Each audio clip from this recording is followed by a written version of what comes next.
महाभारत में बड़ा सुंदर प्रसंग है कि जब महाभारत समाप्त हो गया और कौरव मारे गए, पांडवों का, युधिष्ठिर जी महाराज का राज्याभिषेक हो गया, तो एक दिन भगवान श्री कृष्ण के समीप धृतराष्ट्र, गांधारी आदि सब बैठे थे। तो धृतराष्ट्र ने भगवान श्री कृष्ण से प्रश्न किया कि महाराज,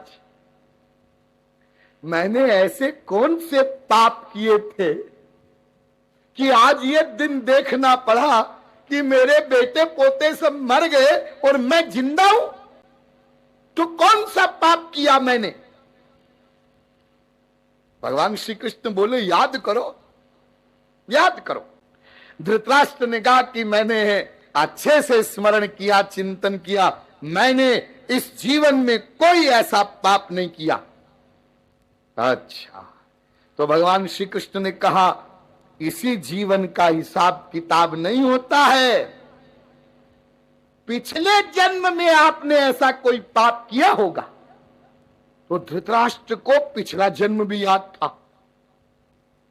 धृतराष्ट्र ने कहा, ना, पिछले जन्म में भी मैंने ऐसा कोई पाप नहीं किया।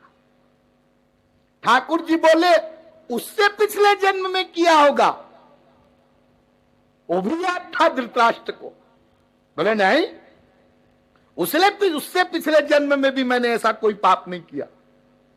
तो श्री कृष्ण ने कहा, उससे पिछले जन्म में ऐसा पाप किया होगा। धृतराष्ट्र को अपने पिछले 3 जन्म याद थे।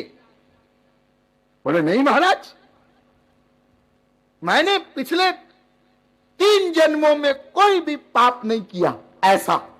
तो भगवान श्री कृष्ण ने 3 पत्थर की कंकड़ियां उठाई और फेंक दिया और कहा, अनंत -3 बराबर अनंत। महाराज, आपको 3 जन्म याद भी हैं तो क्या हुआ, आपके पिछले अनंत जन्म बीत चुके हैं, उनमें से 3 माइनस भी कर दोगे तो अनंत बचेंगे।